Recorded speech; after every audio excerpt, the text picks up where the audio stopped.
Olá, muito boa noite para você. Começa agora o Aparecida Debate, um espaço para discutirmos os principais assuntos do Brasil e do mundo. E hoje vamos falar sobre as escolas cívico-militares. No governo de Jair Bolsonaro, capitão reformado do Exército, uma discussão ganhou força na sociedade. É o Programa Nacional das Escolas Cívico-Militares. O modelo de ensino segue a gestão compartilhada entre educadores e militares e é apontado como um caminho para melhorar a educação básica, resgatar valores de civismo e patriotismo, além de diminuir os índices de violência e criminalidade dentro das salas de aulas do país. Segundo o governo, 203 escolas cívico-militares já funcionam no Brasil e com resultados positivos no desempenho escolar. Mas a adoção desse modelo, que deve ser voluntária nos estados e municípios, divide opiniões. Entre as críticas está o investimento por aluno militar, que é 3 vezes maior que o do aluno civil. Especialistas também reforçam que o processo de seleção é mais rígido, favorece alunos de classes sociais mais privilegiadas e que no militarismo o que é levado em conta seria a nota mais alta e não o aprendizado em si. E na sua opinião, o modelo cívico-militar pode ou não contribuir para o processo educacional no país? Para falar sobre as escolas cívico-militares, aqui comigo está o Marcos Moreno, capitão da reserva do Exército Brasileiro, onde atuou como delegado do Serviço Militar. Ele é professor de Teologia do Instituto Teológico Quadrangular, é pastor evangélico, palestrante e foi professor do ensino médio da Rede Estadual de Goiás. E eu também converso com o Ronilson Luz, ele é professor universitário e major da reserva da Polícia Militar do Estado de São Paulo. Ele tem pós-doutorado em Educação pela PUC de São Paulo. Atualmente, ele dá aulas na Escola Superior de Advocacia e na Faculdade Legale em São Paulo. Olá, boa noite. Bem-vindos aqui ao Aparecida Debate. Boa noite, obrigado. A gente vai começar então o nosso programa com o Povo Fala. A repórter Gabriela Leite, ela foi às ruas para ouvir a opinião das pessoas sobre as escolas cívico-militares. Vamos acompanhar aqui. Qual que é a sua opinião sobre escolas aí que tem um estilo militar? Eu acho que no Brasil seria uma boa ideia.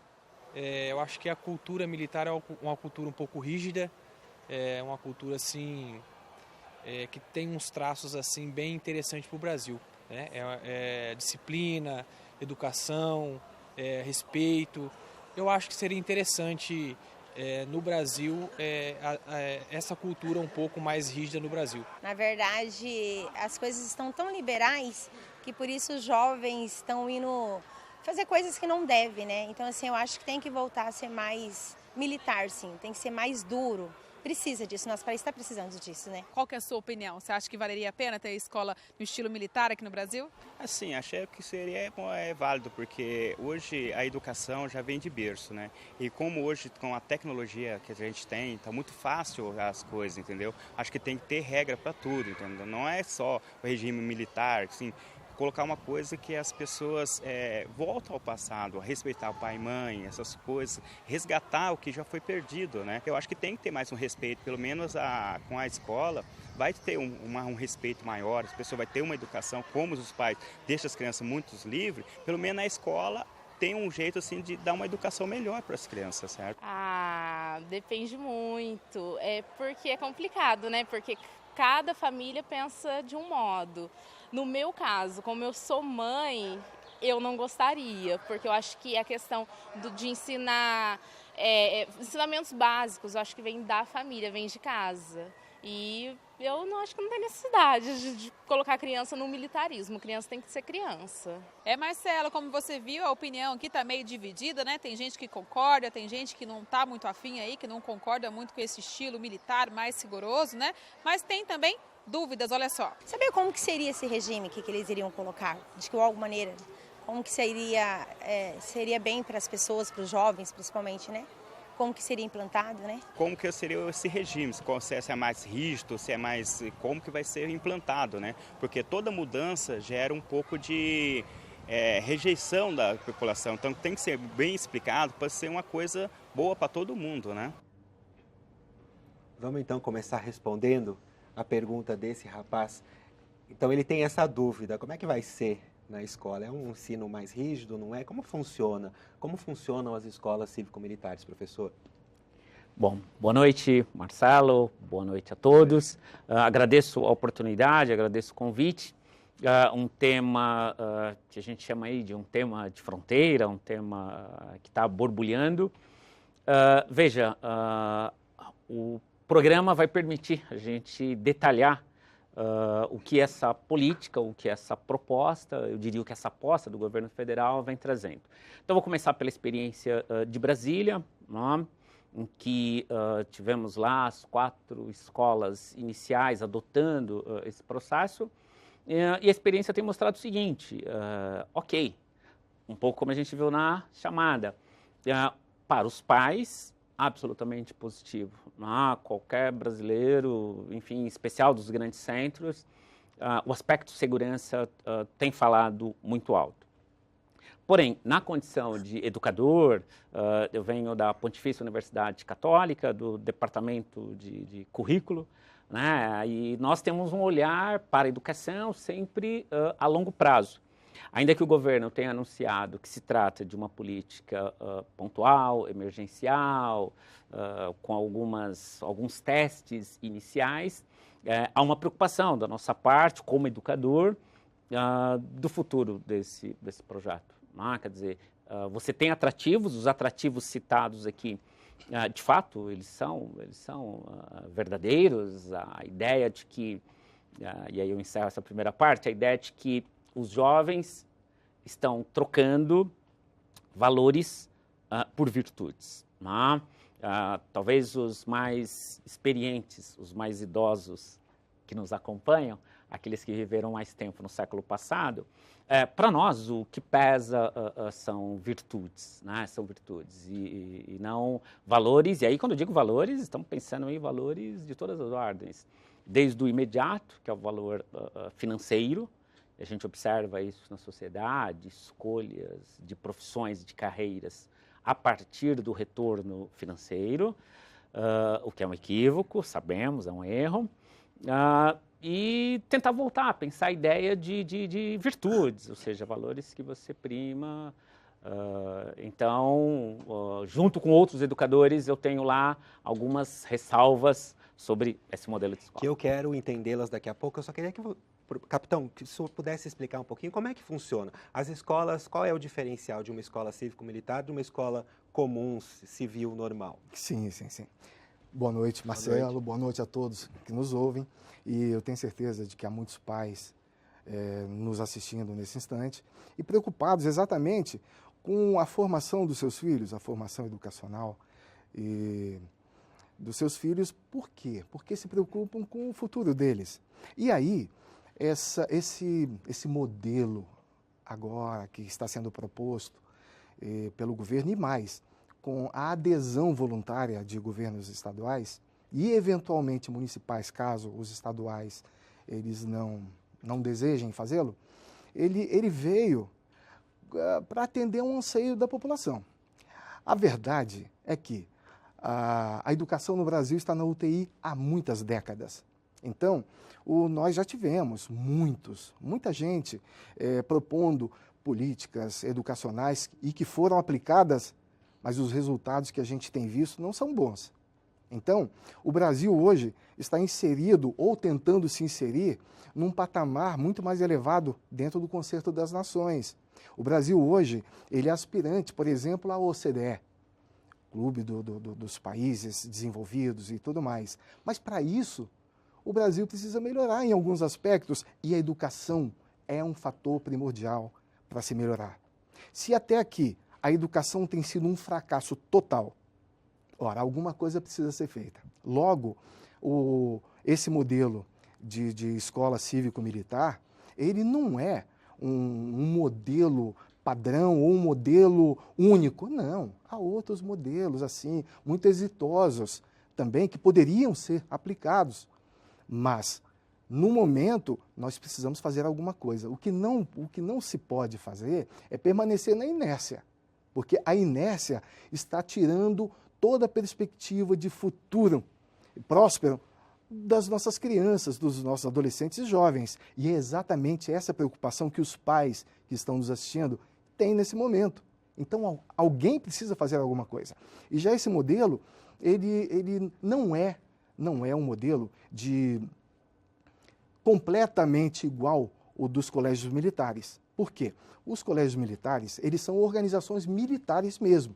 Eles estão dentro da estrutura das Forças Armadas, organizacional das Forças Armadas. Já as escolas cívico-militares? Não.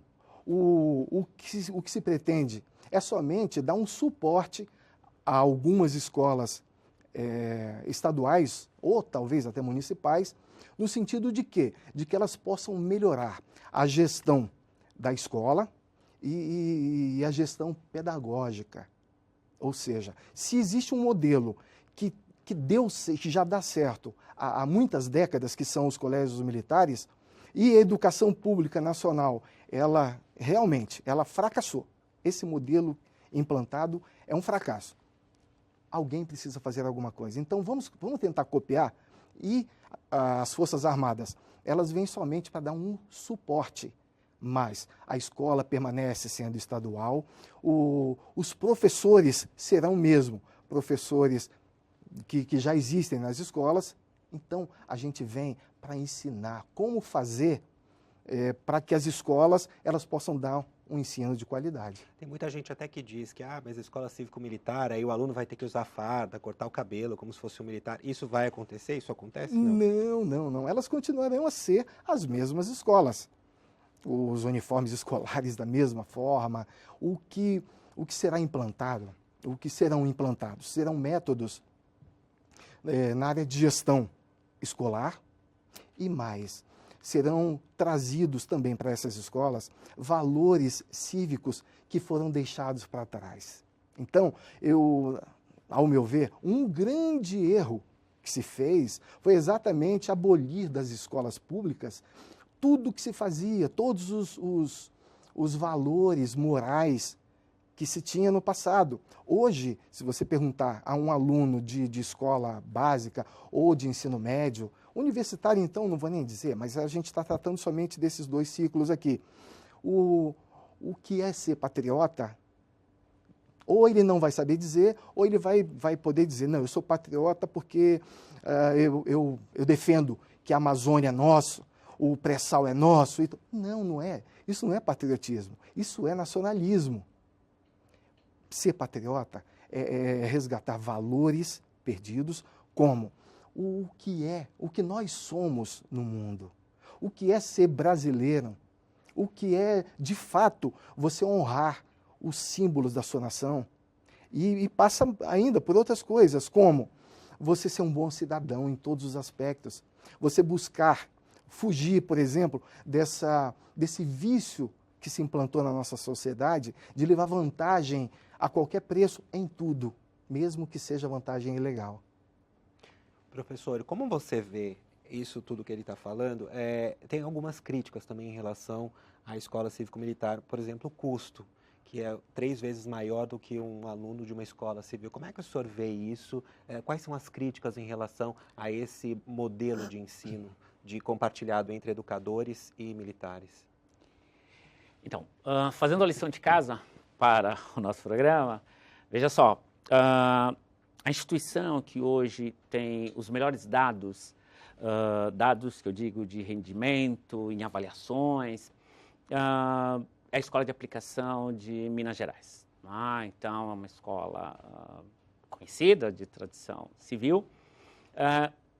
Mas por que esse modelo ele é chamativo? Por que ele é um modelo difícil de desenvolver esse raciocínio, que eu vou tentar aqui, em poucas palavras, chamar atenção?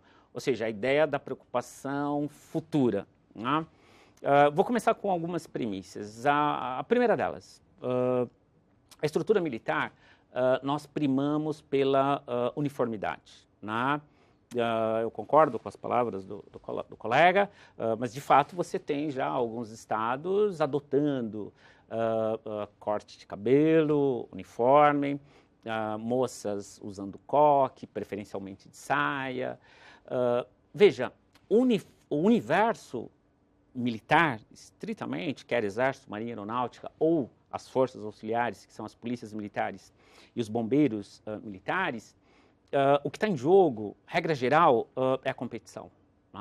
Então, aquele aluno que tem 9,81, ele está disputando o que tem 9,82. A palavra competição é a palavra-chave. Sendo que no universo das escolas que nós conhecemos, Se nós quisermos brincar um pouco com as palavras, a palavra-chave aí é a colaboração. Né?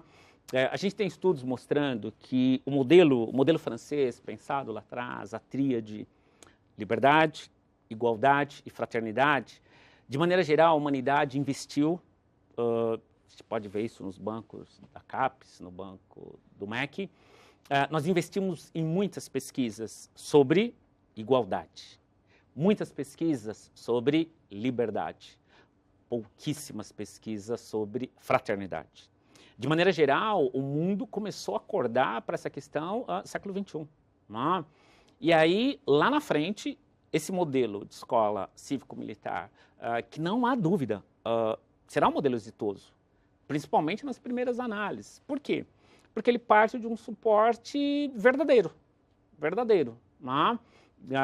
Qual que é o suporte verdadeiro? Bom, as escolas, preferencialmente, atuarão em áreas com vulnerabilidade social. Perfeito, recorte, estamos de acordo. Ou seja, vamos acolher, vamos incluir os que mais necessitam. Porém, lá na frente, pensando em políticas de longo prazo, e aí a sua pergunta, Marcelo, a questão dos investimentos.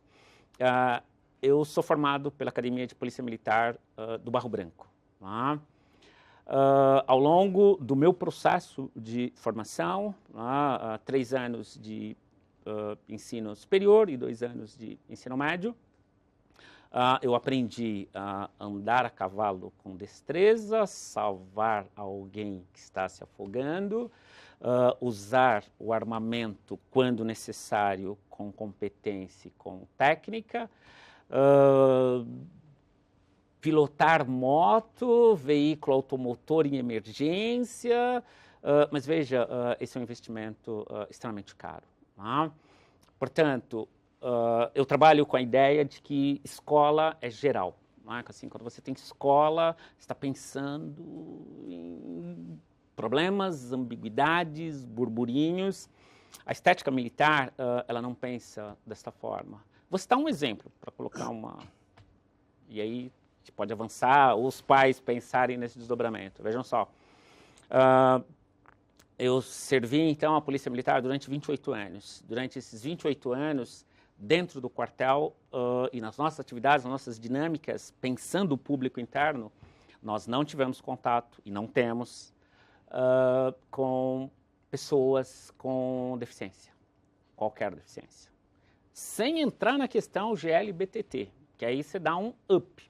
Eu fui professor de Direitos Humanos durante muito tempo. É um ensino mais conservador, é isso? Isso, exatamente. Então, uma pequena cereja para pensar, usando aí a pedagogia da pergunta. Ok, como é que esses profissionais, exímios profissionais, não há o que...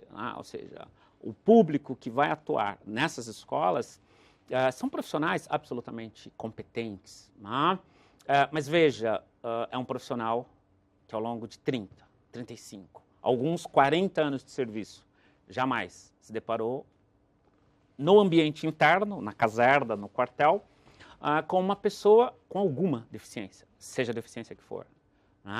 Claro que eu sei que isso é solucionar, você consegue de alguma forma administrar, mas eu estou pegando uma ponta do iceberg. Capitão, o senhor concorda com o que ele está falando, que o ensino cívico-militar é mais voltado para a disciplina do que para o aprendizado em si? Porque isso é uma crítica de muitos educadores, inclusive. E o senhor teve uma experiência em Goiás, e Goiás, as 5 primeiras escolas, elas são militares, as de melhor desempenho escolar. O senhor acredita no que ele está falando, discorda ou não?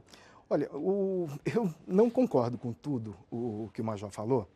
Primeiro, e eu não posso falar da PM, claro, porque não é o meu mundo. Mas o meu mundo foi dentro das Forças Armadas. Eu já estou nas Forças Armadas, no Exército, já há 42 anos, com o tempo de ativa e inativa. E na verdade, o que nós temos dentro do Exército é a estratificação da sociedade brasileira. Então, hoje, eu posso dizer o seguinte... As Forças Armadas são a instituição com maior nível de democracia dentro do país. Por quê? Nós recebemos pessoas de todas as faixas sociais. Nós recebemos pessoas de todas as matizes sociais, econômicas, religiosas, e não fazemos acepção de nenhuma delas. O Major, ele tocou num ponto interessante, o público LGBT. Não há discriminação dentro das Forças Armadas. Então, ninguém pode se dizer discriminado lá dentro por ser homossexual. Não. Agora, mas o foco não é esse, não é a Polícia Militar nem as Forças Armadas. Em relação à disciplina, o que ele falou, isso acontece?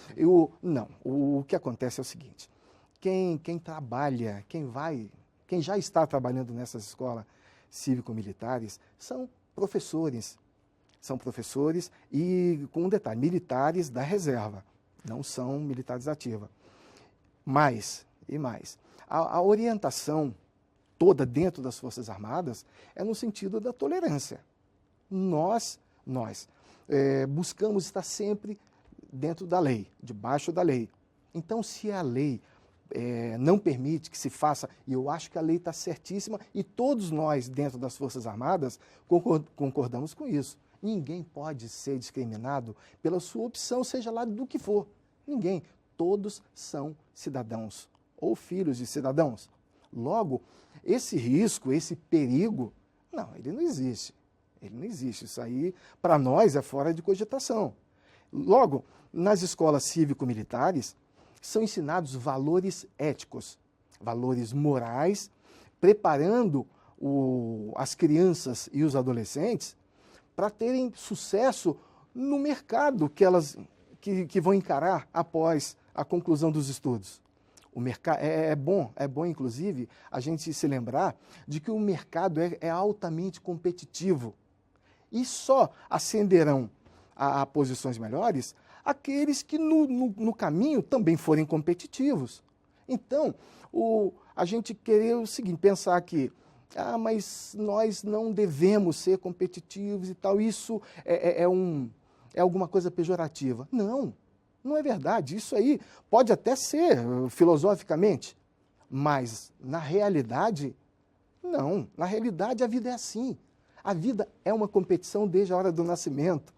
Então, nós ensinamos o quê? Valores morais, valores que colocarão essas crianças e adolescentes dentro de uma sociedade que vai cobrar delas, vai cobrar. Então, é bom que elas estejam preparadas para atender a essas cobranças, para superarem essas cobranças.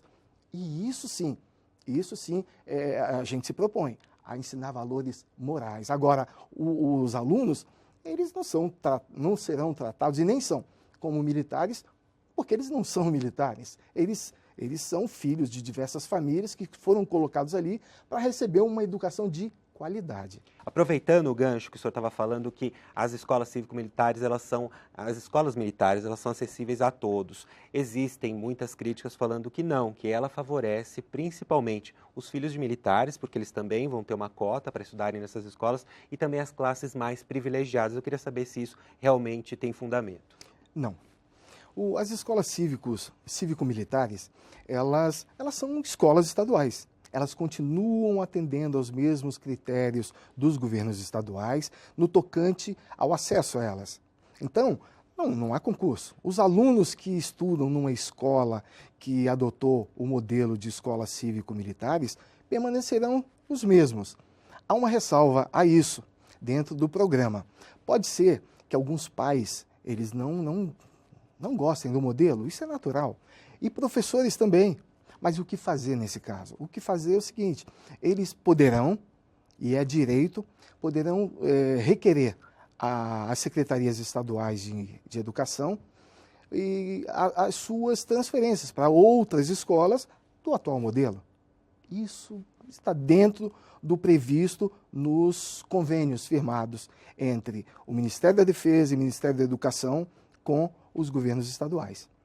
Agora, uma dúvida que a gente estava conversando até aqui no intervalo. O senhor é major da reserva da Polícia Militar. Por que o senhor é contra o ensino militar, né, as escolas cívico-militares no Brasil?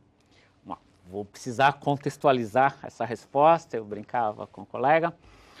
Eu imagino um general 4 estrelas, um coronel da reserva aposentado, da Polícia Militar do meu estado. O estado de São Paulo tem o maior efetivo de policiais militares do Brasil, são mais de 80 mil homens e mulheres. Certamente, um profissional, num primeiro momento, ele pode estranhar a minha resposta se eu não contextualizar.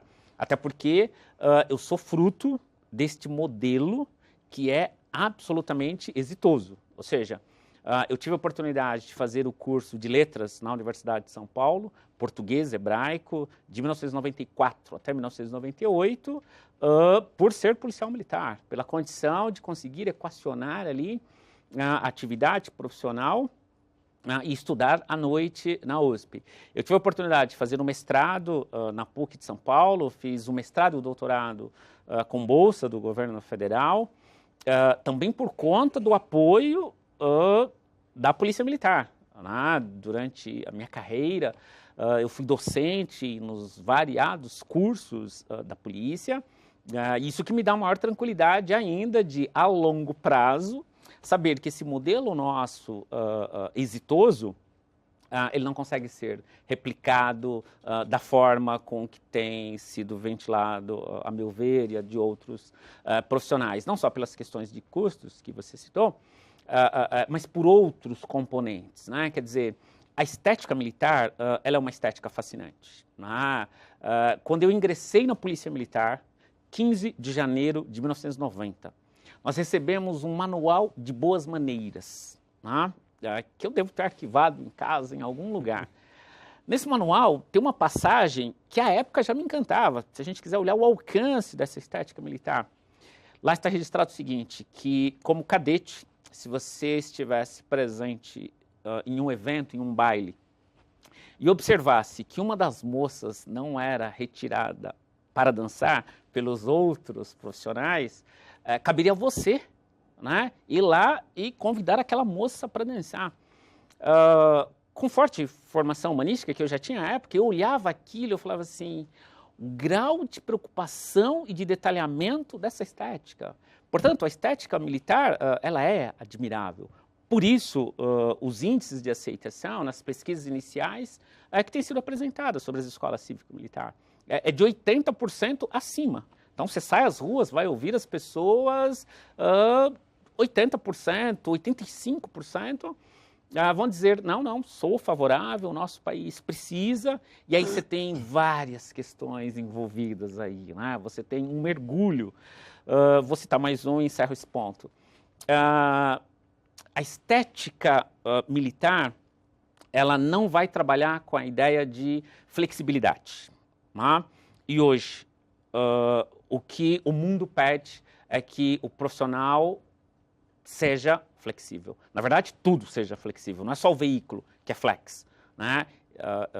O mundo cobra de nós hoje uma demanda mais flexível. A estética militar, ela não pensa dessa forma. Então, você me faz um convite, Marcelo. Dentro da estética militar, eu vou te perguntar 4 coisas. Data, hora, local e uniforme. Ponto. Acabou. Esse é o mundo militar. Soldado, você tem um evento tal. O soldado só pergunta isso. Qual que é a data? Qual é o horário? Qual o uniforme? Acabou. A estética nossa do mundo fora, e aí o telespectador pode imaginar um pouco o que eu passei nos 4 anos estudando na USP, estudando à noite.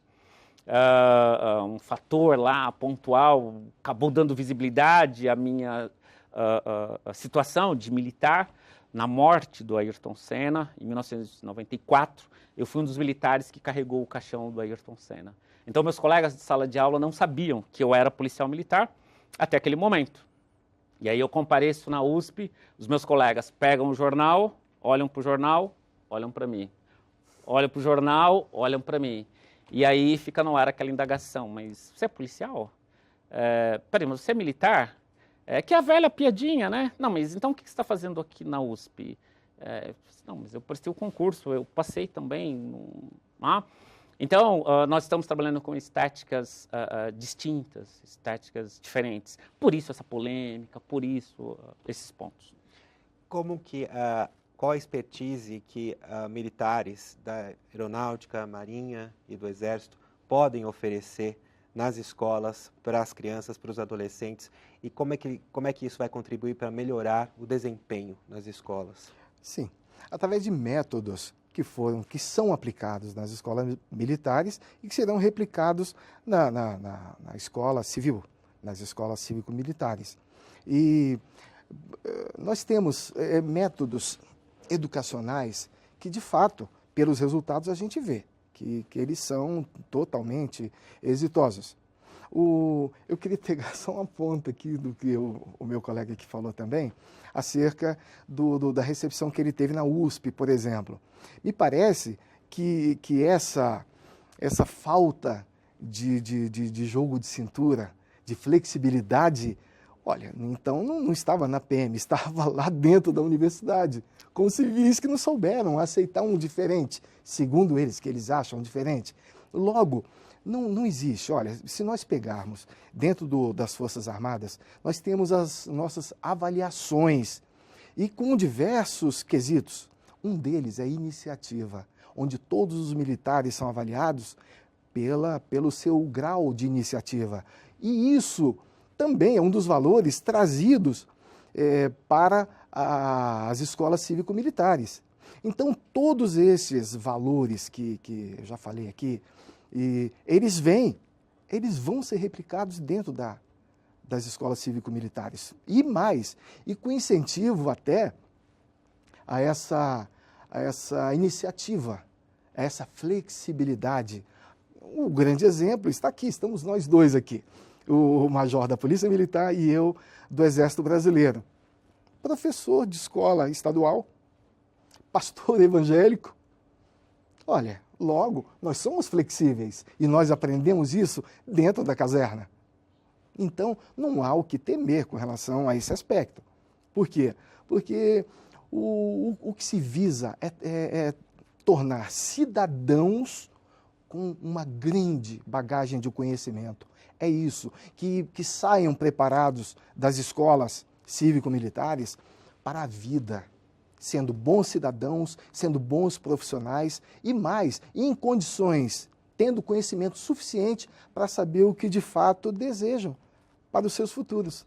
O senhor acha, professor, que as pessoas hoje elas estão muito ocupadas, sem tempo para os filhos, e elas atribuem à escola o papel de educar? Então, por exemplo, quando se fala de escola cívico-militar, se fala de disciplina, e aí disciplina associada à educação, e esses pais veem a escola como esse educador e não a família em si?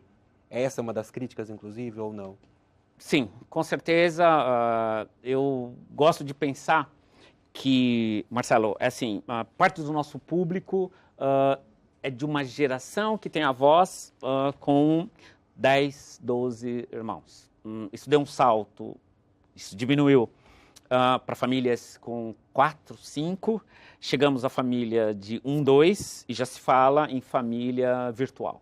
Portanto, você não vai ter mais essa dimensão. O que faz com que escola ganhe uma relevância, ganhe um destaque. Quer dizer, a escola nasce como um espaço em que os pais encaminhavam as crianças para 2 finalidades. Desde que o mundo é mundo, escola existe para 2 finalidades. Os pais encaminhavam as crianças às escolas com 2 objetivos: que as crianças fossem capazes de ficar, número 1, sentadas em silêncio, que para uma criança beira a tortura. Você pegar a criança lá de 5, 6 anos, ela ser capaz de ficar sentada em silêncio, isso é quase uma tortura.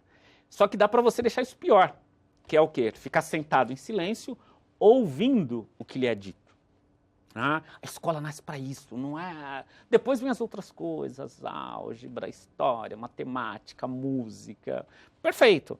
Mas o cerne, ser capaz de ficar sentado em silêncio, vírgula, ouvindo o que lhe é dito, pouco importa o que é dito.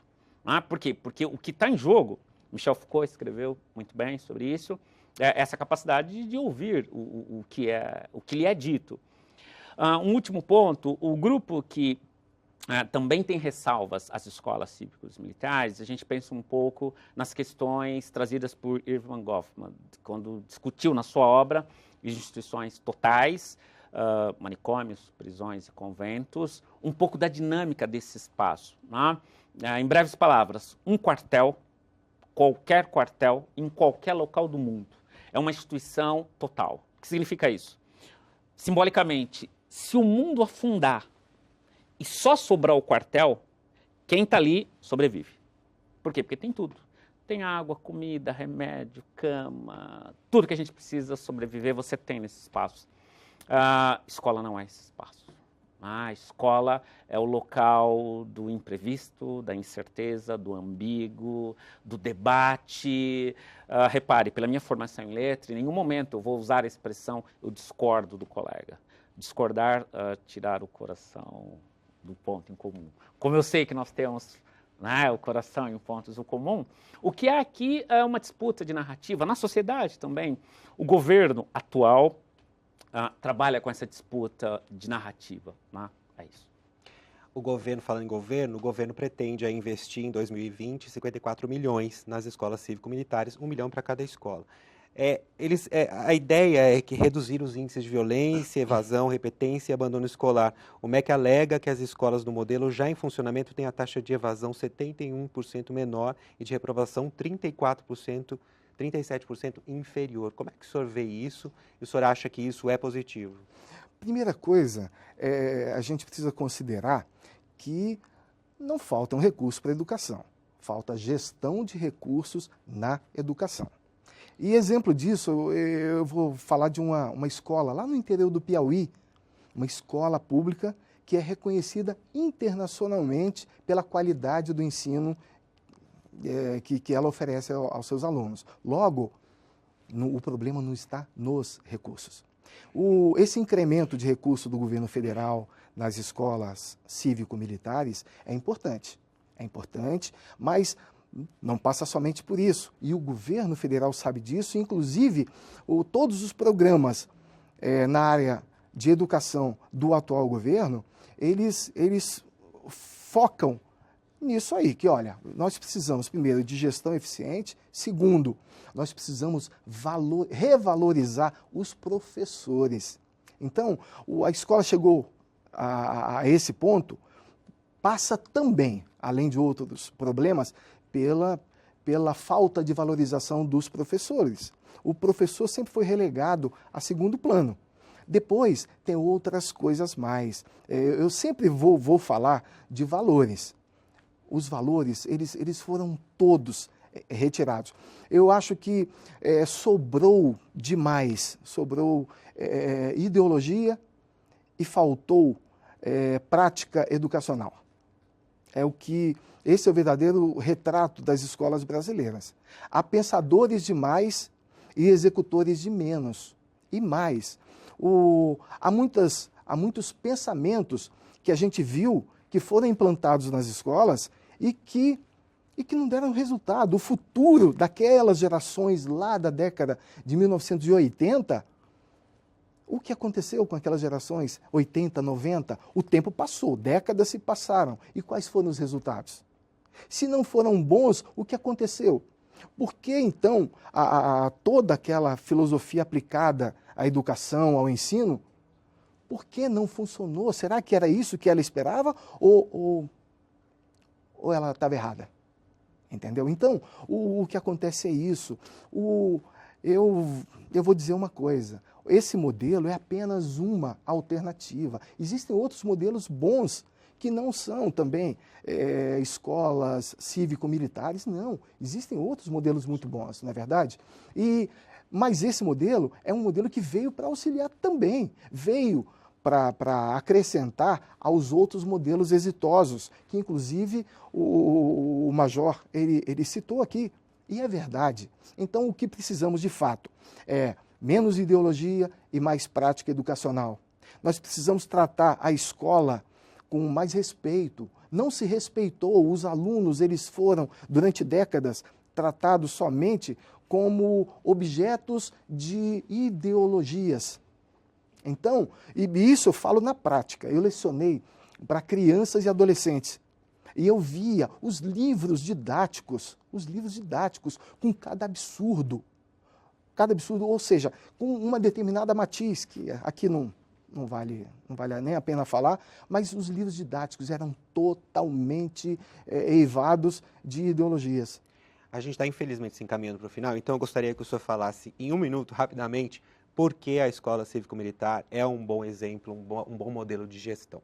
Sim, as escolas cívico-militares são um bom modelo de gestão, assim como alguns outros modelos também, porque elas buscam resgatar valores morais que foram retirados das nossas crianças nas escolas há décadas. Então, a gente viu que não funcionou, a gente viu que ideologias foram implementadas na educação e o resultado não foi bom. Tanto é que há pais dormindo nas portas de boas escolas. Um exemplo, há 2 anos eu vi uma reportagem, um dos colégios militares, pais acampados na calçada do colégio militar durante 21 dias para tentar conseguir uma vaga para o filho. Então, a situação é essa. A educação brasileira está na UTI, é um caos e alguma coisa precisa ser feita. Professor, por que não adotar esse sistema escola cívico-militar? Rapidamente. Em 2 teses. A primeira, o nosso desafio nacional na educação é incluir milhões e incluir milhões com qualidades. Então, são 3 fases que o Brasil atravessa, temos enfrentado nas últimas décadas: incluir milhões e incluir milhões com qualidade. A meu sentir, essa proposta não avança, e agora vem a tese central e eu encerro.